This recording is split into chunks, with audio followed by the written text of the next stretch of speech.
Olá, tudo bem com você? Graças a Deus, que coisa boa, que bom que nós estamos aqui novamente dando sequência a esse momento tão especial de aprendizagem, não é? Eu aprendo com vocês e vocês aprendem com o Espírito Santo e a gente vai aprendendo juntos. Aspectos incríveis da graça. Incríveis. Todas as vezes que eu paro para pensar sobre este tema, eu fico assim, sabe, olhando, Senhor, que coisa, Senhor, que coisa extraordinária, que presente incrível. Senhor, por que o Senhor me oferece isso? Eu não tenho condições, eu não mereço. A minha natureza é muito complicada, Senhor. Por favor, Senhor, por que o Senhor fez isso por mim? E olha, não tem explicação. Deus, Ele decidiu me amar, decidiu amar você e ponto. O que nos resta é permitirmos que a gratidão invada o nosso coração e a gente passe a vida louvando a Deus, agradecendo o presente e fazendo uso do presente. Mas existem alguns aspectos incríveis da graça e eu quero compartilhar com vocês porque são aspectos que eu considero incríveis. Mas amanhã você não pode faltar. Amanhã nós vamos falar sobre a reforma espiritual. Não é um tema fácil da gente apresentar, mas ele faz parte do plano de Deus. É um tema que um monte de gente corre dele, mas com certeza, no nome de Jesus, você não vai correr. Amém? Amém? Que amém forte, animado. No nome de Jesus, isso é um assunto que vai nos trazer, assim, informações para mudar a nossa vida radicalmente, mas de um jeito lindo, de um jeito maravilhoso, extraordinário. Então, amanhã, não perca, reforma espiritual, tá certo? Nós vamos ver se ela é opcional ou não. O que você acha? Bom, vamos para o texto. O texto é esse aqui, ó. Vamos acertar aqui o nosso aparelho para dar tudo certinho. Será que ele está ligadinho? Ok. O texto é esse daqui. Depois nós vamos voltar naquela imagem lá. O texto é esse aqui, ó. Bom, vamos fazer a nossa oração, porque sem o Espírito Santo não tem jeito, né, irmãos? Sem o Espírito de Deus não tem jeito. Então vamos pedir para que Ele nos ajude, nos socorra agora, nesse momento. Vamos lá. Querido Deus, a Bíblia está aberta, mas queremos ouvir a Tua voz. Queremos que o Senhor nos coloque em contato com o espírito da letra,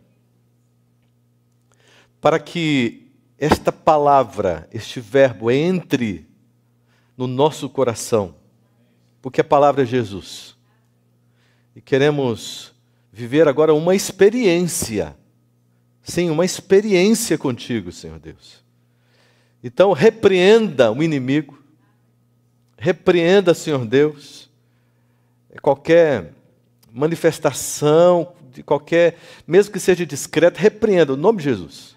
E abra espaço todinho para a manifestação aqui do Teu Santo Espírito, dos Teus santos anjos que vêm nos apoiar e nos dê a Tua bênção, no nome de Cristo Jesus. O texto está dizendo o seguinte, ó, pois todos pecaram. Todos pecaram. Alguém ficou de fora ou não? Todos pecaram. E carecem da glória de Deus.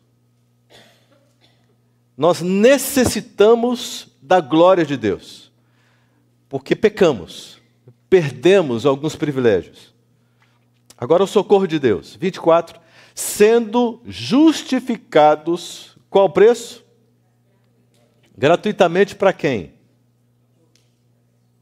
Para todos menos Jesus, porque para ele não foi gratuito não. Ele pagou um preço terrível, um preço valiosíssimo, pagou com a vida dele. Vamos ver. Então, sendo justificados gratuitamente por sua graça, mediante a redenção que há em Cristo Jesus. Que há em Cristo Jesus. Bom, quem aqui já teve problema com o vizinho? Diga misericórdia. Todo mundo? Todo mundo já teve problema com o vizinho? Você já teve um problema tão grande com o vizinho que você tenha pedido para Deus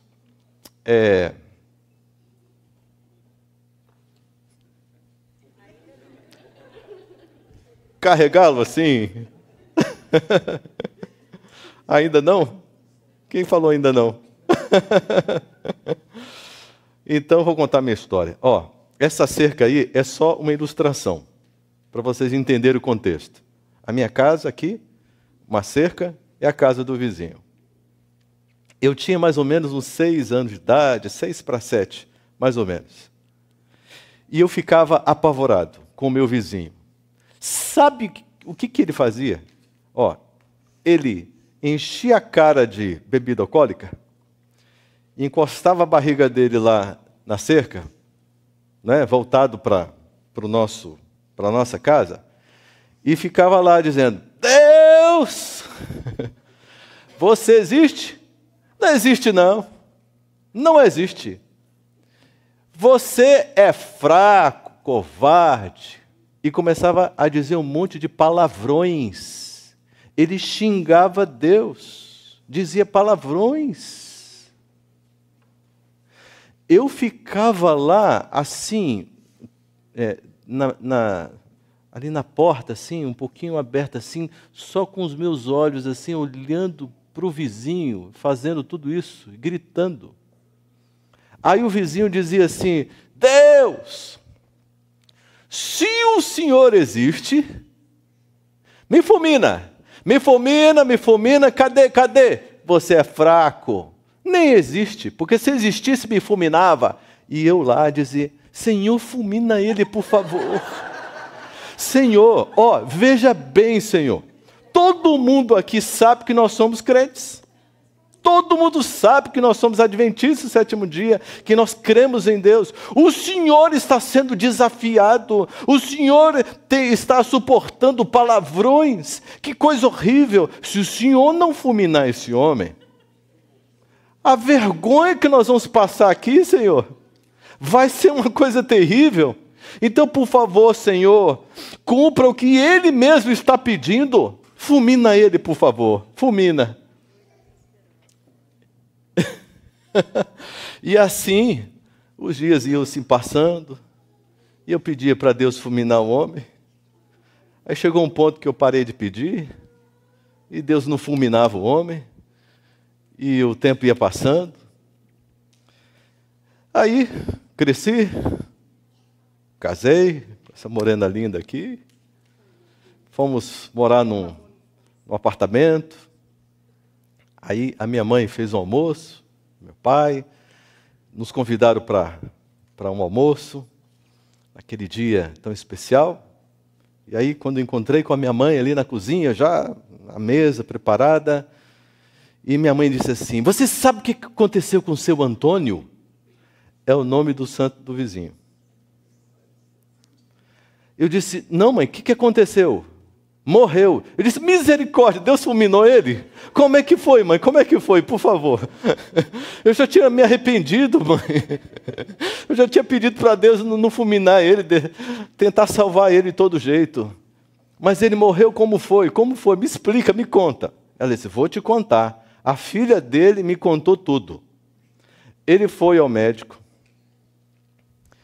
e o médico disse: se beber de novo, seu corpo não vai aguentar. Ele: tá bom, tudo bem. Saiu do hospital, passou no bar, encheu a cara e foi para casa. Chegou em casa já nas últimas. A filha viu a situação dele e o levou para o hospital. E lá no Brasil, o hospital é uma bênção, né? O hospital público, você já chega, o atendimento já é imediato no corredor, depois de umas 15 horas. Aqui é diferente, não é? É? Oh, glória! Ele estava ali, desesperado, morrendo de dor, gritando de dor, e a sua filha apavorada, e naquele procedimento do atendimento, e ali no corredor mesmo do hospital, sem condições, sabe, esperando emergência, e com um monte de gente na frente, aquela situação toda. E um irmão evangélico, fazendo um trabalho missionário no hospital, com a Bíblia debaixo do braço, né? Pregando o evangelho, levando a palavra, o evangelho para as pessoas. Viu aquele homem ali, o seu Antônio. Não conhecia, claro. Viu o seu Antônio em sofrimento, etc. E foi lá falar com o seu Antônio. Ele disse assim, o senhor está em sofrimento, o senhor já aceitou a Cristo Jesus como seu Salvador? O seu Antônio era muito educadinho. E ele, com o seu jeito tão delicado, ele olhou para este homem e disse assim, seu crente nojento, suma daqui, disse um monte de palavrões. Você não respeita nem alguém que está no momento de dor, e disse um monte de coisas. O irmão disse, não, calma, desculpa. Né? E saiu. E ele ficou lá praguejando, dizendo um monte de palavrões, que vexame, foi horrível. O irmão ficou de longe olhando. E aí ele disse, com aquele ali eu não falo mais. Aí o Espírito Santo tocou no coração dele. Aquele que é dirigido pelo Espírito, o negócio é diferente, não é? Não é diferente? Ele não faz o que ele quer, ele faz aquilo que o Espírito manda. E aí o Espírito Santo tocou no coração dele e disse, volta lá. Ele disse, eu não quero voltar, mas volta lá. Tá bem, estou voltando. Vou falar com essa fera. E ele chegou e disse, olha, é bom o senhor aceitar Cristo Jesus como seu Salvador, porque olha, ele vai até curar as suas dores. Se o senhor aceitar Cristo Jesus como seu Salvador, e com o jeito dele assim, o seu Antônio, muito delicadamente, olhou para ele, seu crente nojento, suma daqui e tal, e gritou e xingou palavrões. Ele saiu de perto, não, tudo bem, saiu de perto. E aí, passou um tempo, de novo, o Espírito tocou no coração do irmão. Tem que conversar com ele de novo. Foi lá, se aproximou. 2 vezes, já a terceira vez ele já estava com mais coragem. Foi lá e mudou a tática dele. E o irmão já chegou, já firme. Se o senhor não aceitar Cristo Jesus como vai queimar no inferno. O senhor está tendo a oportunidade de aceitar Cristo Jesus como seu Salvador. O senhor que, sabe, nunca aceitou Cristo na sua vida. Aceite Cristo agora, é a sua chance. Você não sabe se vai morrer? Você está aí, olha só a sua situação. Se você morrer agora, como é que vai ficar? E aí ele foi mais enérgico. O seu Antônio, ele parou e disse, mas não é possível, eu não acredito num negócio desse não. Nem na hora dessa aqui de desespero, eu fico livre de crente. Passei a minha vida inteira lá fugindo de um vizinho crente lá, que sempre queria me empurrar para a igreja de todo jeito. E a vida inteira, e eu sempre dizendo não, já xinguei Deus, já fiz de tudo. Mas que coisa é essa? Aí ele ficou confuso assim, e o irmão completou e abriu a Bíblia e falou com ele e tal. E ele disse, como é que a gente experimenta esse negócio de Jesus aí? Como é que é esse negócio aí?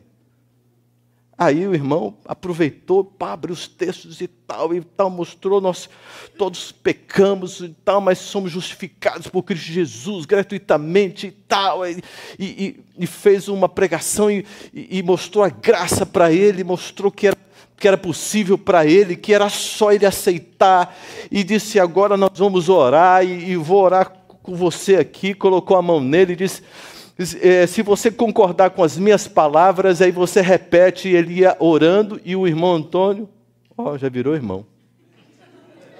O irmão Antônio repetiu a oração toda e aceitou a Cristo Jesus como seu Salvador. Ficou tranquilo, quietinho. A filha dele disse que não xingou mais. Boca suja, ficou limpinha. Quietinho, ali, 2 horas depois faleceu. Sabe, será que Deus alcançou o coração do seu Antônio? Sabe, sinceramente, eu estou lutando na minha vida espiritual para poder encontrar com o seu Antônio no céu. Vou dar um abraço nele, pela fé em Cristo Jesus, pela graça maravilhosa de Cristo. Dá um abraço nele e dizer assim: graças a Deus que Deus não te fulminou naquele dia que eu te pedi. Graças a Deus. Irmãos, dá para entender a graça? Um homem que xingou Deus, desafiou Deus, afrontou Deus, uma coisa incrível, sabe? E esse homem ainda foi salvo na hora da morte, ali na hora, sabe, ali no momento terrível ali, diante da morte. Dá para a gente entender, irmãos? É uma coisa incrível isso. Não dá para a gente entender, mas dá para a gente aceitar. Olha só. No Salmo 51:5, todo mundo conhece de cor. Diz o quê? Davi está dizendo que ele foi gerado de que forma? Em pecado. A minha mãe me concebeu. A minha natureza é pecaminosa. Já nasceu em pecado. Isso quer dizer que há um poço no coração humano. Há um poço. Há um vazio. Há algo profundo, há uma cratera, alguma coisa estranha no coração do ser humano, que foi adquirida por herança depois da queda de Adão e Eva. Há um poço terrível. O que acontece? Que poço é esse? Gálatas 5. Vamos lá. Vamos passear pela palavra de Deus. Ela tem muito para nos ensinar. Gálatas 5, 16 a 21. Olha só. Digo, porém, andai no Espírito, e jamais satisfareis a concupiscência da carne. Só tem uma saída para não satisfazermos a concupiscência da carne: andarmos no Espírito. A gente vai entender um pouco melhor sobre isso. 17. Porque a carne, ela luta, ela milita contra o Espírito. São duas naturezas. Uma, já nascemos com ela de fábrica, e a outra é um presente que Deus nos dá, porque senão nós nos matamos, sem nenhuma chance de salvação. O Espírito Santo é que coloca em nós o toque espiritual. A natureza espiritual, ela é produzida pelo Espírito Santo, é ofertada pelo Espírito Santo mediante a graça de Cristo Jesus. E o Espírito contra a carne, porque são opostos entre si, para que não façais o que porventura seja o vosso querer, porque o que você quer não presta. Exemplo, está aqui, 18. Mas se sois guiados pelo Espírito, não estais sob esta lei. 19. Ora, as obras da carne são conhecidas, e são prostituição, impureza, lascívia, que são pensamentos imorais, idolatria, feitiçarias, inimizades, porfias, que são rixas, ciúmes, iras, discórdias, dissensões, facções, invejas, bebedices, glutonarias e coisas semelhantes a estas, a respeito das quais eu vos declaro, como já outrora vos preveni, que não herdarão o reino de Deus os que tais coisas praticam. Existe um poço que é chamado de concupiscência da carne, que é a natureza carnal. Diante deste quadro dramático da nossa realidade, qual é o plano de Deus? Deus tem um plano para nos salvar. Qual o plano de Deus? Como introdução, para nós entrarmos no plano de Deus e podermos entender isso de forma melhor, como introdução, vamos avaliar um aspecto. A justiça de Deus faz a modulação do grande conflito. Vocês já observaram, estamos num grande conflito, uma luta terrível entre o bem e o mal. E o palco desta luta é exatamente o nosso coração. E somos nós que damos a vitória para um ou damos a vitória para outro. É uma decisão pessoal, íntima, particular. Agora, Deus, ele entra fazendo por conta de sua justiça, ele entra fazendo uma modulação. Porque se nós ficássemos à mercê de nós mesmos, da nossa natureza e das ações de Satanás, nós estaríamos acabados, destruídos, detonados, sem chance. Mas a graça maravilhosa de Cristo, ela vem para nos colocar diante de uma chance que é real, que é concreta, que é verdadeira. E esta palavra modulação, ela tem um significado especial, e aqui tem um símbolo de uma modulação. Observe, não é? O que acontece aqui é o que acontece aqui, de forma inversa e proporcional. Na mesma intensidade. O desenho que temos da metade para cima é o desenho que temos da metade para baixo. Existe uma modulação, bateu lá, bateu cá, igualmente. Subiu lá, voltou aqui igualmente, na mesma proporção. É por isso que esse desenho é formado. Agora vamos para 1 Coríntios 10, 13. Abra a Bíblia, por gentileza. Aí está dizendo, em 1 Coríntios 10, 13, que Deus, ele é justo. E por conta da sua justiça, que ele não permitirá de modo algum que nós passemos por provações que não estejam dentro da nossa realidade humana. O texto diz, não vos sobreveio tentação que fosse humana, que não fosse humana. Mas Deus é fiel e não permitirá que sejais tentados além das vossas forças. Pelo contrário, juntamente com a tentação, vos proverá o quê? O livramento, de sorte que a possais suportar.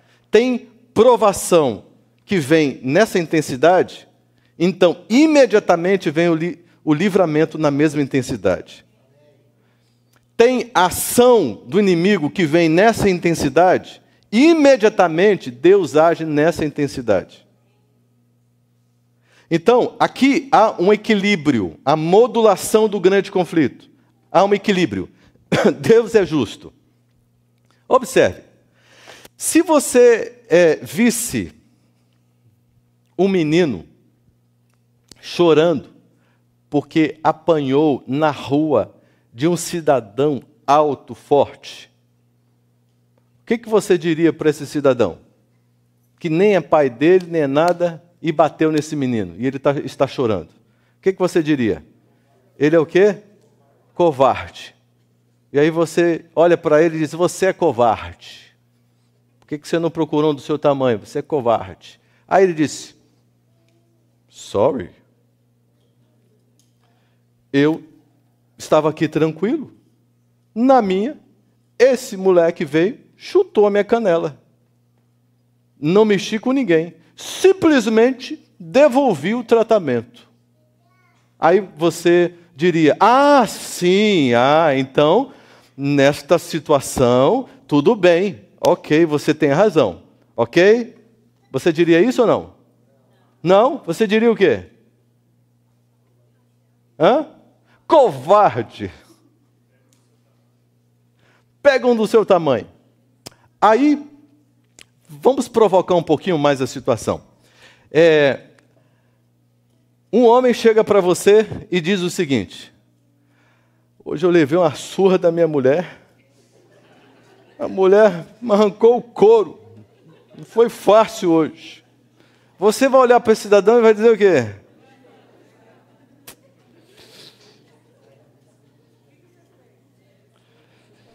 Se esse cidadão chegar para você e disser assim: hoje eu dei uma surra na minha mulher, deixei a pobrezinha lá toda arrebentada, o que você vai dizer para ele?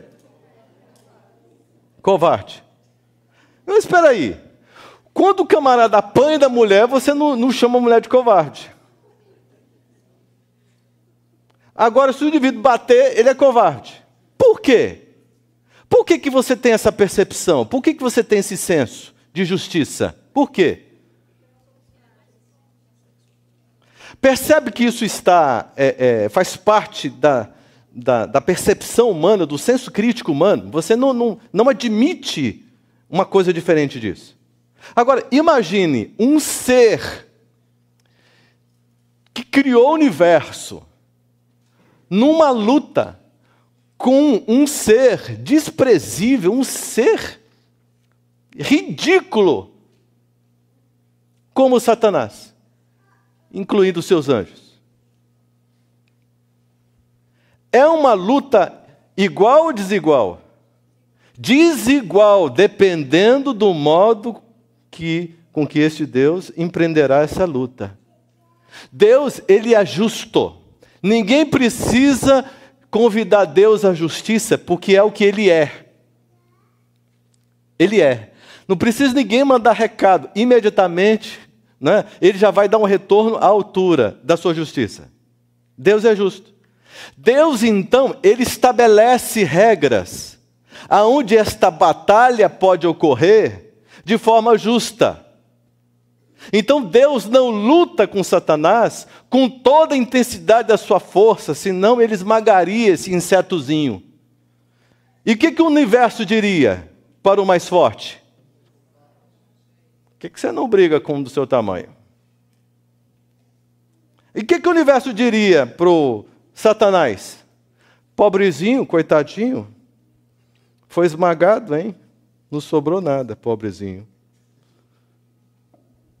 Deus, então, ele se coloca num contexto de justiça, aonde, por conta da graça, ele equilibra essa luta, porque ele tem que fazer justiça para a humanidade, que fica à mercê, que ficaria à mercê se não fosse este cuidado de Deus.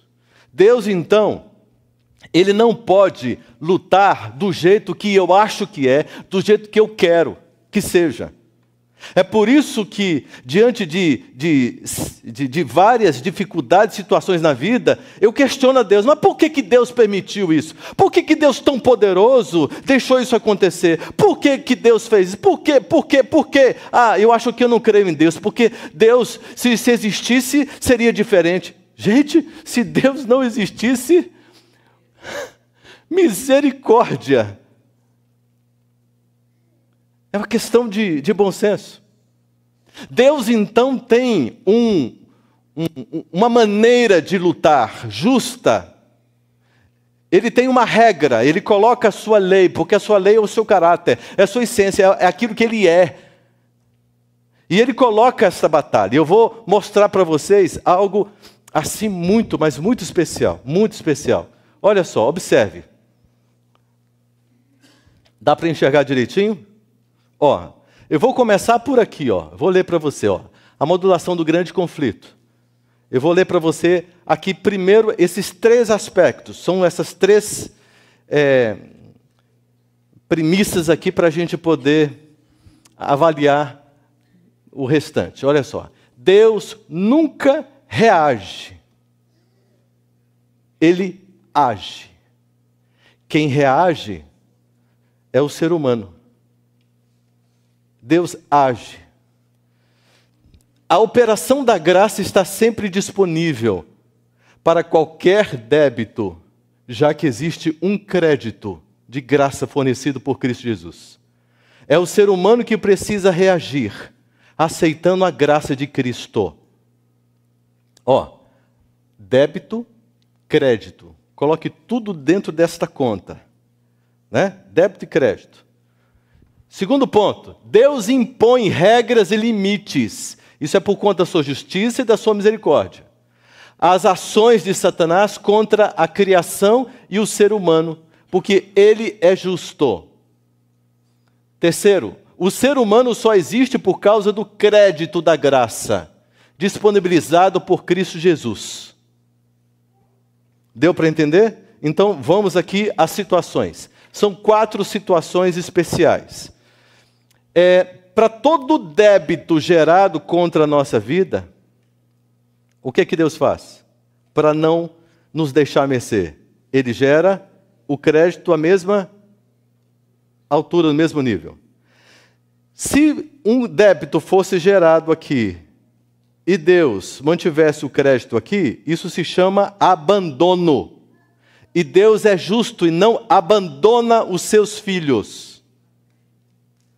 Se o diabo gerasse um débito aqui e Deus gerasse um crédito aqui, isso seria superproteção. E Deus é justo. Ele não pode superproteger, porque isso é injusto. É difícil para a gente entender o que é justo ou injusto. Ou melhor, entender o que é justo, porque nós somos injustos. Muito injustos. Essa é nossa natureza. Mas a natureza de Deus é justiça perfeita. Então Deus não nos abandona e também não nos superprotege, porque isso é injusto. Um dia Jó acusou a Deus de... Ou melhor, um dia Satanás acusou a Deus de superproteger Jó, mas também desse jeito, olha só tem bênção, só tem isso, só tem aquilo outro, desse jeito qualquer um. E Deus disse, então prove, teste, e você vai ver que eu sou justo. E você vai ver como que as coisas acontecem. E Deus modulou ali a batalha de Jó, porque se não fosse a modulação de Deus, deste grande conflito, ali que se estabeleceu na vida de Jó, Jó teria sido destruído completamente. Observe, todo débito que foi gerado na vida de Jó, você enxerga um crédito sendo produzido à mesma altura, sim ou não? Então observe o seguinte, irmãos. Vamos ver aqui alguns casos. Esse débito, ele é gerado diretamente por Satanás, ou seus anjos, não é? Ações diretas contra a vida e tentações. É assim. Vocês já escutaram alguma história que alguém conta assim, que estava na rodovia e de repente o carro rodou e tal, e esse carro desceu na ladeira, escapou de todas as árvores e tal, e chegou lá embaixo e tudo e tal, e nada aconteceu, e a pessoa olha e diz, impossível, todo mundo vai contemplar, diz, impossível, isso não pode ter acontecido, que livramento fantástico, que coisa tremenda, que coisa incrível, e todo mundo fica impressionado. Já aconteceu com você algum livramento fantástico, sobrenatural, algum livramento assim incrível, sem explicação humana? Já aconteceu com você? Deixa eu ver a mão. Olha a quantidade de pessoas. Eu quero que você entenda agora o que aconteceu, de acordo com o nosso esquema aqui. No momento em que Satanás pessoalmente gerou contra você um débito, em outras palavras, no momento em que Satanás produziu pelas suas mãos um acidente, produziu uma possibilidade de morte, produziu uma tentação, produziu alguma coisa, ele mesmo, com seus demônios, ele produziu diretamente contra você, na mesma altura, dessa investida sobrenatural, a ação do crédito. A graça se manifesta para libertação, ação imediata e condicional. Condicional por quê? Porque naquele momento, apesar da ação direta de Satanás, Deus pode decidir. A decisão de Deus é a seguinte: a prioridade dele é salvar. Salvar o homem do pecado, salvar o homem por meio desta graça para a eternidade. Salvar o homem. E não salvá-lo simplesmente da morte ali naquela situação, mas é a salvação, né, no sentido máximo da vida da pessoa. Esta é a prioridade de Deus. Se para salvar a pessoa Deus precisa libertá-lo, Ele liberta. Se para salvá-lo ele precisa deixar com que aquela pessoa descanse, Ele consente. E o débito gerado produziu um crédito eterno. A decisão de Deus, ela pode ser uma libertação ali imediata daquele contexto, ou pode ser uma libertação espiritual, permitindo que aquela pessoa faleça e seja selada para a vida eterna. Está dando para entender, irmãos? Essa dinâmica e como Deus ele vai administrando e se comportando. No caso aqui, Satanás pode ter colocado nas mãos de Deus a oportunidade do selamento definitivo daquela pessoa para a vida eterna. Ou esta pessoa vai receber um livramento tão extraordinário, e isso vai produzir uma gratidão, um reconhecimento, a mudança da vida, a reconsagração espiritual dessa pessoa, que vai então produzir a salvação eterna. Segundo caso. Primeiro caso foi a ação direta dos demônios e de Satanás contra a vida de uma pessoa. E aí você pode enxergar, pode ver libertações fantásticas, incríveis, impressionantes. Agora, segundo caso, esse débito gerado contra a própria vida. São débitos que eu gero contra a minha própria vida. De que forma? Maus hábitos, satisfação do eu, pecados voluntários. Quando eu desenvolvo atividades e quando eu me meto em pecados, quando eu estrago a minha saúde, quando eu arrebento com o meu corpo, com a minha mente, não é? E eu estou gerando débitos contra mim. O que acontece? Quando eu mesmo gero débitos contra mim, quando eu maltrato o meu organismo, quando eu levo as coisas do jeito que eu quero, eu estou gerando débito contra a minha própria vida. O que acontece? Olha só. A graça, ela é liberada para a reeducação. E Deus, Ele prefere usar a ação progressiva e condicional. Essa pessoa está no hospital. Ela está no hospital porque ela ficou doente, como consequência de hábitos que ela cultivou. Ela sabia que estava errado, ela sabia que isso poderia ter uma consequência, mas ela ignorou porque se permitiu ser escrava daquele contexto. E ela disse: vida leva eu gosto e não estou nem aí, etc. Um dia o preço chega, a fatura chega, arrebentou com o organismo e a pessoa agora está doente. Aí você é convidado para orar pela pessoa. Eu vou lá no hospital agora e vou orar por essa pessoa, para Deus curá-la, Deus abençoá-la e tal, e vou orar. Posso orar, posso clamar, posso suplicar, mas posso pedir para Deus dar uma chance para essa pessoa ter o privilégio de ser reeducada. Se eu orar e essa pessoa se curar, ela vai sair dali e vai fazer o quê? Vai mudar de vida? Vai mesmo?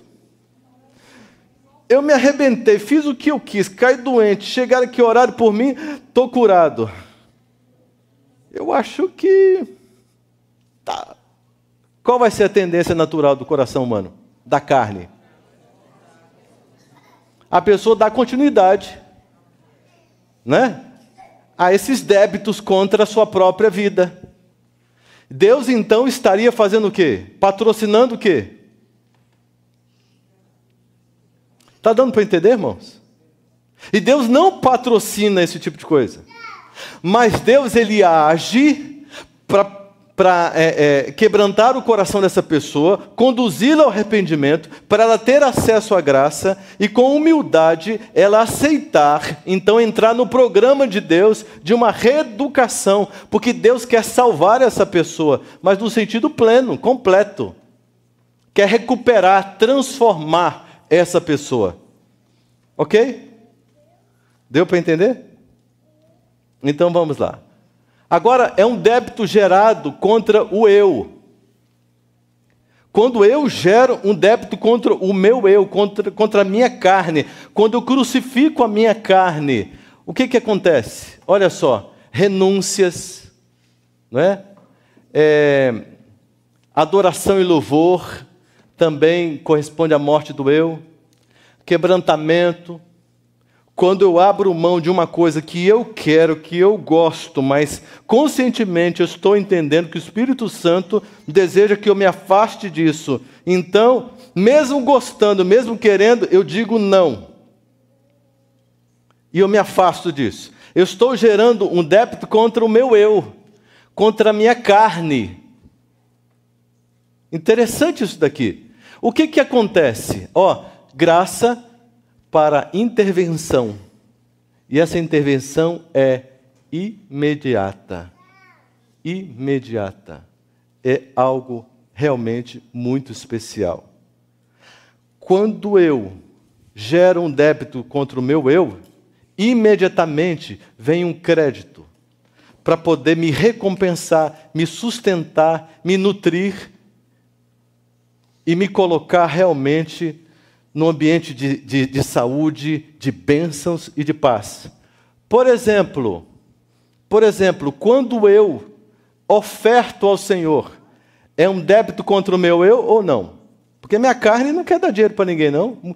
Muito menos ofertar ao Senhor. A minha carne não quer que Deus faça parte da sociedade, da minha vida, da minha história, da minha experiência, devolvendo o dízimo. Não, eu quero acumular, eu quero gastar isso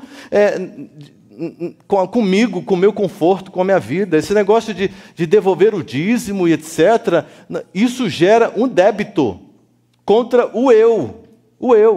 E muita gente diz assim, não, eu não concordo com isso, então, porque o problema é exatamente o coração. Mas a pessoa que gera esse débito, ela é imediatamente abençoada pelo seu gesto de gratidão e pelo seu reconhecimento de que Deus faz parte da sua vida e Ele tem espaço no trono do seu coração, porque o seu coração está sendo destruído, está sendo crucificado, um débito está sendo gerado contra o seu próprio coração. Então, quando você busca o Senhor de todo o seu coração, e fazendo, morrendo para o eu, o benefício é imediato da graça. Quarto caso, o débito gerado por causas naturais, acidentes, catástrofes, genética, um defeito de saúde, de físico. A graça para milagres é liberada, mas a ação ela é imediata ou não. Ou ela pode ser condicional. Uma catástrofe está acontecendo, um desmoronamento está descendo para atingir... e vai atingir as casas, e a minha casa está ali. Deus vai decidir. É a oportunidade de Deus gerar créditos. E nem sempre Deus gera um crédito do jeito que a gente imagina. Mas o crédito que Deus gera é algo extraordinário. Alguém pensa assim, tem um menino, esse nasceu na rua, nunca teve oportunidade de nada, foi apresentado às drogas e etc. Esse outro menino foi criado num lar assim, tudo, teve uma boa educação e tal. Cadê Deus? Onde é que está a justiça de Deus? Irmãos, São pesos completamente diferentes. Deus é tão justo que a altura dos débitos daquele menino que ele vai ter na vida, serão gerados créditos especiais. E se brincar, aquele menino lá terá muito mais chance de salvação do que o outro. Então não dá para a gente questionar a justiça de Deus. A nossa mente finita, limitada, a gente não consegue atravessar aquilo que se refere a nós mesmos. Deus, ele tem um jeito extraordinário de manifestar a sua graça. E isso para mim é algo incrível, maravilhoso. Se uma pessoa aqui estiver padecendo de uma enfermidade que os demônios colocaram, isso é um débito gerado diretamente contra a pessoa. A partir do momento que nós orarmos, a libertação será imediata, a cura será imediata. Se essa pessoa realmente se colocou nas mãos de Deus e aceitou a ministração. É por isso que tem muita gente que quando a gente ora, ela fica curada imediatamente. Agora tem outros casos de doenças que é um resultado de uma vida onde a pessoa arrebentou o organismo. E normalmente o convite de Deus será para a reeducação, para ensinar essa pessoa a mudar de vida e a entender o que significa andar retamente diante do Senhor numa vida saudável. Ou Deus pode permitir que essa pessoa descanse, uma vez entregando o seu coração para Jesus e se confirmando, né, na fé de Cristo Jesus e aceitando o preço, a graça maravilhosa de Cristo. Ele pode ser selado também. Está dando para entender, assim, o esquema geral? Como é incrível? Processos da graça, irmãos. Olha só, justificação, santificação e glorificação. Vamos ver aqui rapidinho. Ó, justificação, Romanos 1, 5. Olha que texto, 5, Romanos 5, de 1 a 5, diz assim, ó. Justificados, pois, mediante o quê? A fé. Aí temos harmonia com Deus, paz com Deus, por meio de uma pessoa maravilhosa que é Cristo Jesus. Então, por intermédio de que obtivemos igualmente acesso pela fé a esta graça na qual estamos firmes e gloriamo-nos na esperança da glória de Deus. E não somente isso, mas também nos gloriamos nas próprias tribulações, sabendo que a tribulação produz o quê? Perseverança. E a perseverança produz o quê? A experiência. Então, para que eu tenha experiência com Deus, eu preciso de perseverança. E a experiência produzirá o quê? Aquele que é experiente, ele tem esperança. E a esperança não confunde. Por quê? Porque o amor de Deus é derramado em nosso coração pelo Espírito Santo, que nos foi outorgado. A esperança é mantida pelo amor. Olha só aqui, ó. Quando a pessoa compreende o amor, ela aceita a graça. Quando ela não compreende o amor de Deus e a graça por ela, o sacrifício de Jesus, ela rejeita a graça. Sabe, você já teve uma experiência de dar uma série de estudos bíblicos, passar 1 ano, 2, 3 anos com uma pessoa e ela não aceita a aliança com Cristo Jesus por meio do batismo? Já aconteceu isso com você? Já? Aqui está o segredo. Ela está convencida da doutrina, convencida daquele conhecimento, possivelmente. Mas enquanto ela não sentir, ela não experimentar, e ela não se entregar, e não viver a experiência do amor, ela vai rejeitar. Ela vai rejeitar a graça. Estão entendendo agora a luta?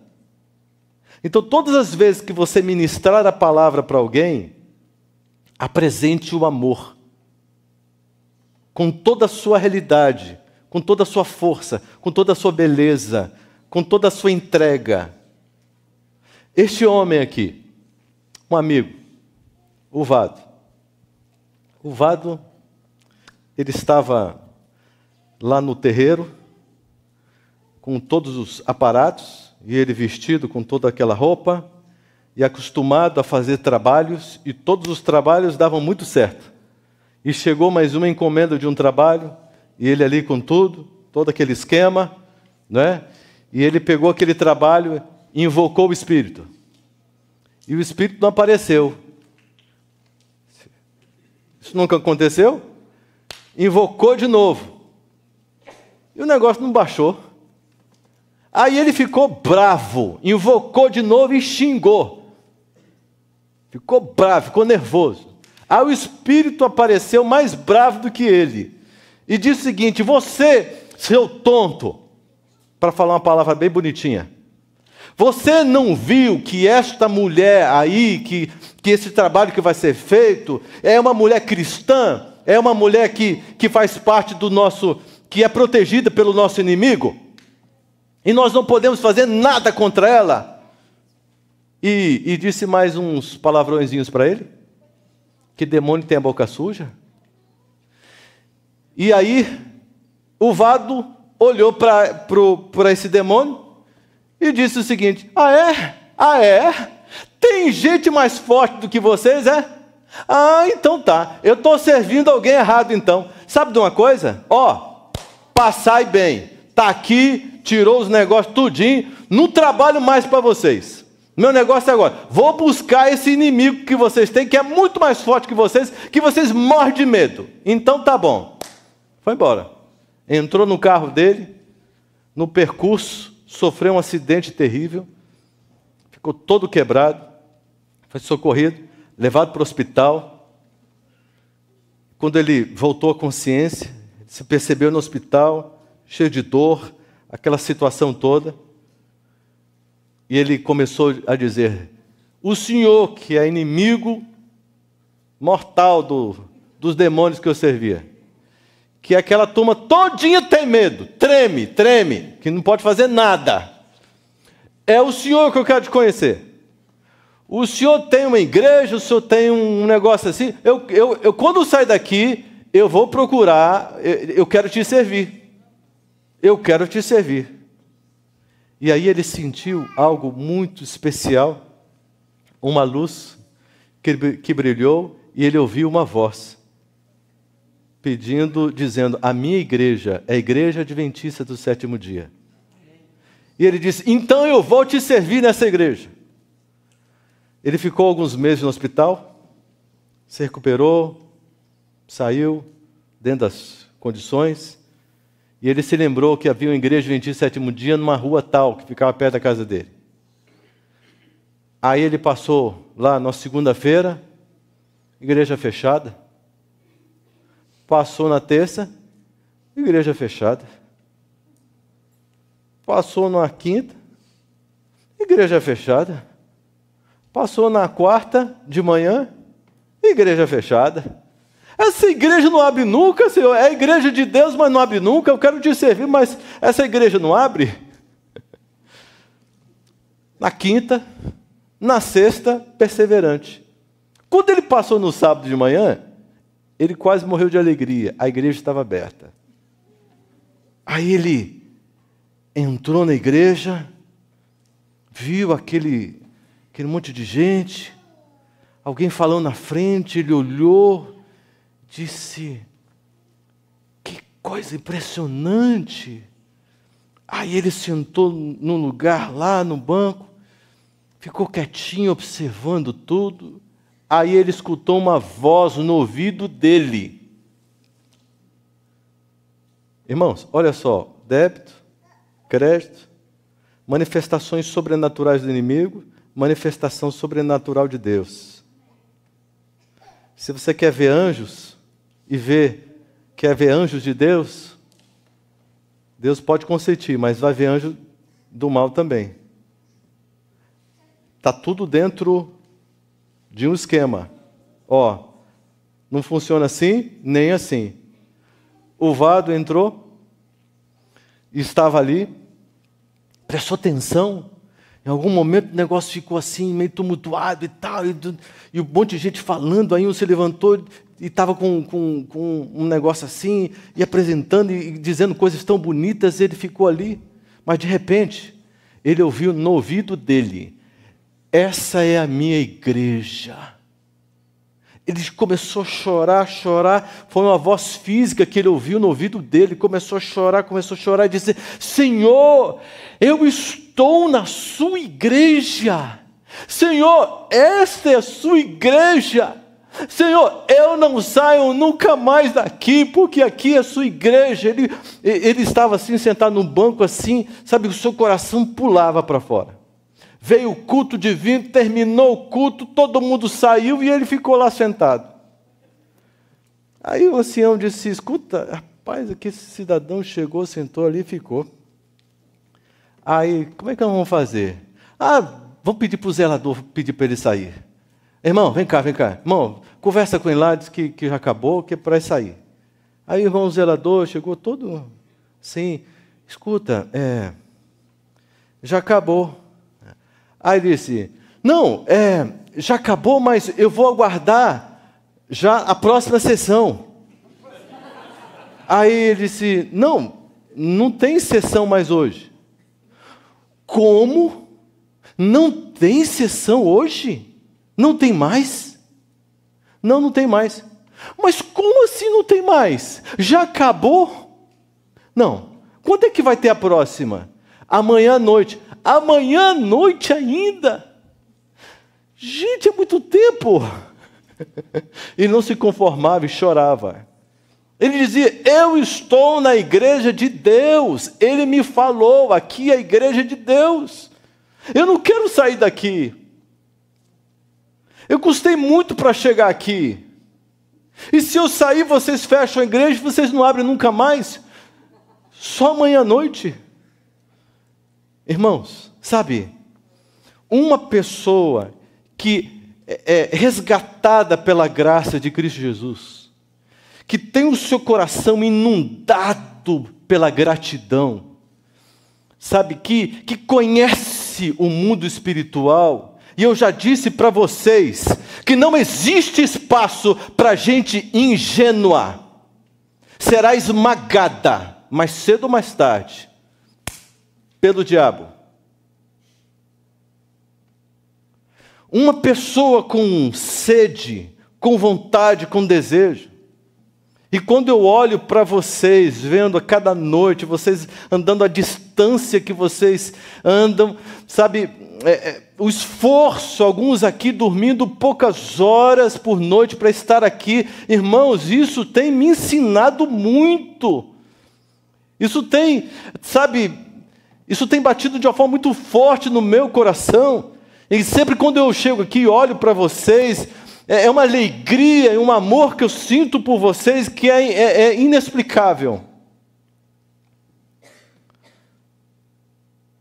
Porque só quem sente muita necessidade, que abre o seu coração para a atuação de Deus, e aí ele vai dando a consciência. O Vado é um pregador, e olha que pregador. Ele prega mesmo, com força, com intensidade. E é provável que alguém aqui conheça o Vado. Alguém conhece? Lá de Goiânia? Extremamente conhecido. Conhece? Já ouviu ele contando experiência? Confere? Que coisa maravilhosa. Irmãos, olha só, justificação. Somos salvos pela graça. Justificados pelo quê? Pelas obras? Não, pela fé. Mas e as obras? Somos julgados pelas obras, ok? A santificação, irmãos, que é a segunda etapa. Muita gente quer ficar só na primeira parte. Eu peco e digo para Deus: Senhor, me perdoe, está tudo certo. Não preciso ficar bem preocupado com santificação, porque... Irmãos, Quando Deus me tira do buraco do pecado, da minha carne, da minha existência, Ele me coloca para fora e Ele me ensina a não entrar de novo, porque Ele coloca ojeriza ao pecado. Ele me dá forças para que eu caminhe fora deste buraco e caminhe com Cristo Jesus. Olha aqui para esse texto de Tito, tão esclarecedor, a partir do verso 11, diz o seguinte: portanto, a graça de Deus se manifestou salvadora a quantos homens? A todos. Agora, o que ela faz? Só isso? O que ela faz? Ela educa. De que forma? Educando-nos para que, renegadas a impiedade e as paixões mundanas, vivamos no presente século de forma o quê? Sensata, justa e piedosamente. É um estilo de vida muito diferente do estilo de vida que Satanás está impondo. De pessoas que geram débitos contra si mesmo, porque depois ele tira o copinho fora e diz assim: olha, foi ele que fez isso contra ele mesmo. Ele está se arrebentando porque ele gerou contra ele mesmo. Eu não tenho culpa, está vendo? O Senhor não pode fazer um milagre para ele, porque ele que se empurrou nessa daí. Você entende? Não fui eu. Para o Senhor livrá-lo assim instantaneamente. Foi ele. Então, eu quero ver ele se arrebentar. Deixa ele se arrebentar. E Deus, de uma forma incrível, vai socorrendo.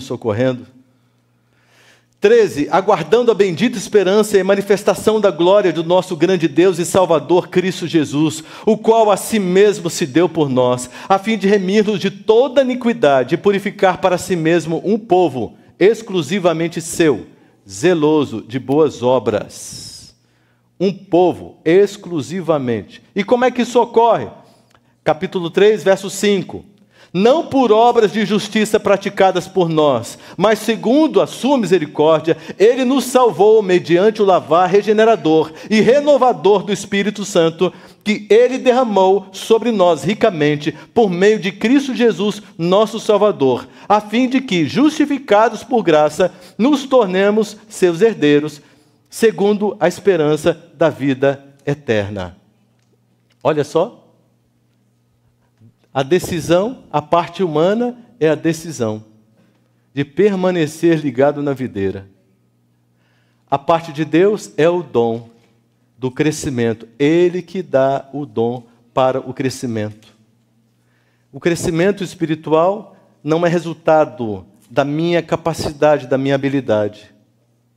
E finalmente, um dia, irmãos, experimentaremos a glorificação por conta da volta de Jesus. Ele virá, e de acordo com 1 Coríntios 15, de 50 a 54, Ele transformará o nosso corpo corruptível em um corpo incorruptível.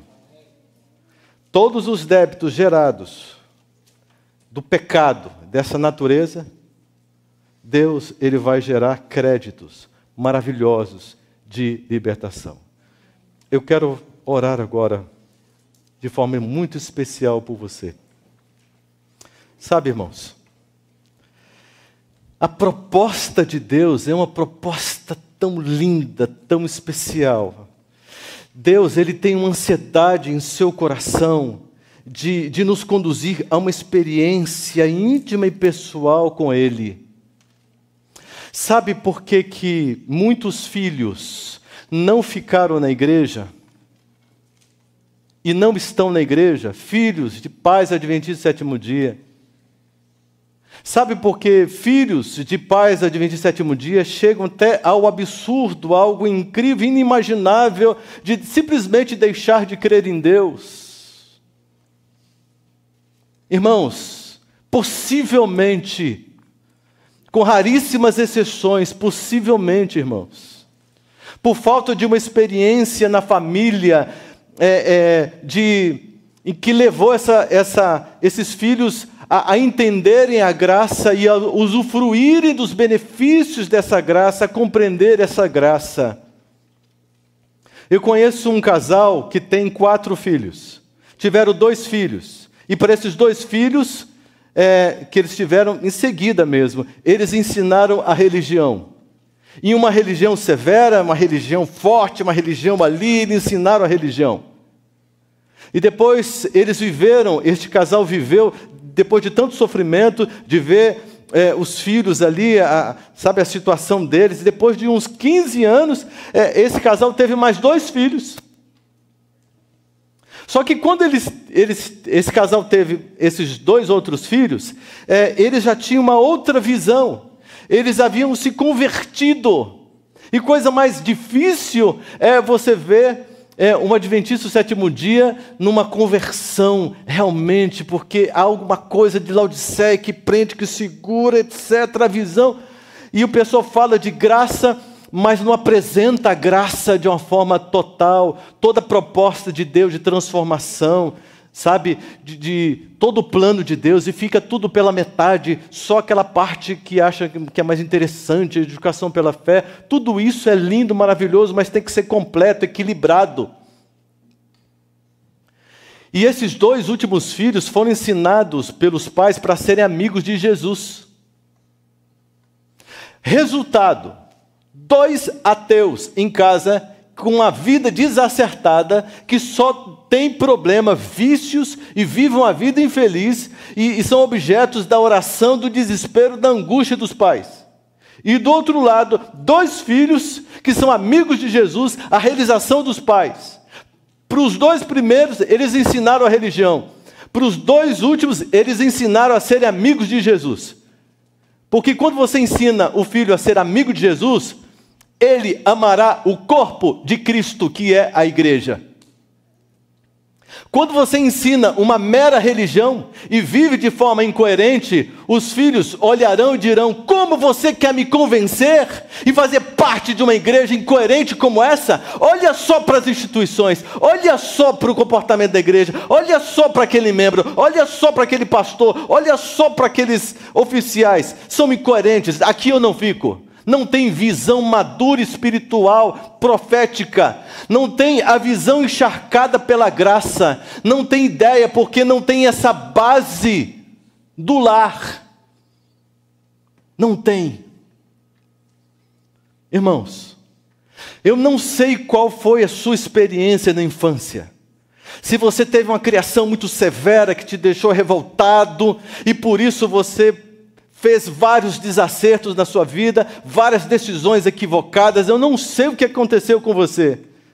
Mas pelos caminhos da vida, pelas pancadas terríveis, você acabou parando aqui, quebrantado e olhando para cima e para baixo, dizendo: será que eu posso aguardar alguma coisa que seja digna? Eu não sei se você está aqui olhando e dizendo: eu não entendo muito bem isso daqui, não tenho um sentimento por isso daqui, não sei onde é que eu posso chegar, eu estou meio perdido, estou meio no vazio, e eu ainda não sinto que essa igreja pode me preencher, não sei qual é a sua situação, mas hoje, no nome de Jesus aqui, eu estou aqui para te fazer uma pergunta: se você deseja Cristo Jesus na sua vida ou não. Mas isso não pode ser uma teoria. De teoria estamos fartos. Não aguentamos mais. Teoria não sustenta ninguém. Teoria sem a prática. É a prática do relacionamento. Quantas pessoas estão se afastando e caindo no mundo e sendo escravizadas pelo diabo e dizendo: oh, que legal, até o preço pior ser cobrado. Quantas pessoas estão passando por isso, estão vivendo isso? Mas hoje, Deus está convidando você para uma experiência com Ele, de graça. Uma experiência verdadeira, uma experiência real. Eu gostaria de saber, nessa noite, se tem alguém aqui que ainda não passou pelas águas batismais. Tem aqui? Posso ver as mãos? Tem alguém que não passou pelas águas batismais? Ninguém? Ok.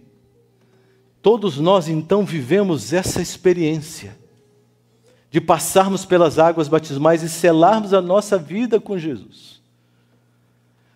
Mas isso é apenas o começo de uma jornada, de uma experiência incrível, maravilhosa com Deus. A graça preciosa de Jesus Cristo. Tudo começa a fazer sentido quando eu abro o coração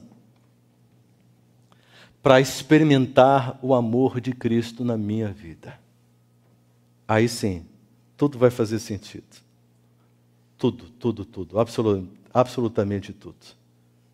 Eu quero orar por você que nessa noite está dizendo: Senhor Deus, olha, me ajude a amá-lo mais. Me ajude a entrar assim profundamente no teu amor e no teu sentimento e agradecer, a ser grato por essa graça. Eu preciso sentir isso, eu preciso ter o meu coração queimando, eu preciso que tudo isso faça diferença para mim, eu preciso que essa palavra me restaure, me renove, eu preciso ser carregado no colo, Senhor Deus, porque eu quero experimentar esta maravilhosa graça para a minha libertação, para a transformação da minha vida. Tem alguém que quer dizer isso nessa noite para Jesus? E diante do mundo espiritual, quer se manifestar fisicamente vindo aqui na frente, no nome de Jesus? Graças a Deus. Graças a Deus. Algumas pessoas se distanciam tanto de Jesus. Tanto, que o coração vai ficando como diamante, frio, insensível, indiferente. Isso é triste, irmãos. Mas graças a Deus, que pela misericórdia de Cristo Jesus, você está aqui colocando a sua história diante de Cristo, colocando o seu coração e a sua vida diante da cruz do Calvário. Todo o seu repertório de vida, todas as decepções, todas as frustrações, todas as dúvidas, toda a confusão, colocando diante de Cristo Jesus, para que Ele venha com a sua maravilhosa luz. Porque daqui a alguns meses, irmãos, você acreditando ou não, Cristo Jesus voltará. Daqui a alguns meses. Quantos meses? Não me pergunte, eu não sei. Eu só sei que daqui a alguns meses Cristo Jesus se apresentará nas nuvens dos céus. Enquanto isso, aqui na terra, uma revolução, uma sacudidura, uma confusão, uma coisa tremenda, os homens vão gritar, vão gemer, algo muito difícil acontecerá, mas para você, que está abrindo sinceramente o seu coração para a graça maravilhosa de Cristo Jesus, você andará seguro, acima do conflito, da confusão, seguirá para a vitória, no nome de Jesus. Querido Deus, aqui estão os seus filhos, gente sincera, a tua igreja, uma parte dela, dessa igreja destinada à vida eterna, destinada neste momento a ser sacudida, porque todo joio sairá, não ficará uma palha, mas nenhum grão de trigo se perderá. Essa igreja passa por uma revolução. E esta congregação especial aqui, Senhor Deus, está aqui buscando o crescimento espiritual. Fortaleça a fé. Espírito Santo, cuide com todo carinho, mantenha a mente no foco, Senhor Deus. Mantenha o coração vibrando em Ti. Cubra de bênçãos, cubra de proteção. Senhor, se há incredulidade no coração, no nome de Jesus, venha com o Espírito Santo fortemente para libertar este filho querido, esta ovelha pequena, frágil. Por favor, Senhor Deus, venha com o seu trabalho para ensinar, para instruir, para motivar e para guiar no caminho, na verdade, na vida. Ó Senhor Deus, dá a tua bênção e a tua paz. No nome de Cristo Jesus. Amém. Olá, queridos amigos e irmãos que nos assistiram pela internet. Estamos muito felizes porque vocês estão nos acompanhando. Torcemos para que as mensagens espirituais apresentadas aqui, os louvores que são feitos, alcancem o coração de cada um de vocês. Queremos convidá-los que no próximo sábado, às 10h45 da manhã, vocês nos acessem de novo para participar junto conosco desse culto de adoração. Também vá à nossa página no Facebook e coloque um like lá, porque assim você fica sabendo de todas as programações que acontecem aqui em nossa igreja. Enfim, que Deus abençoe a todos e que tenham um feliz sábado.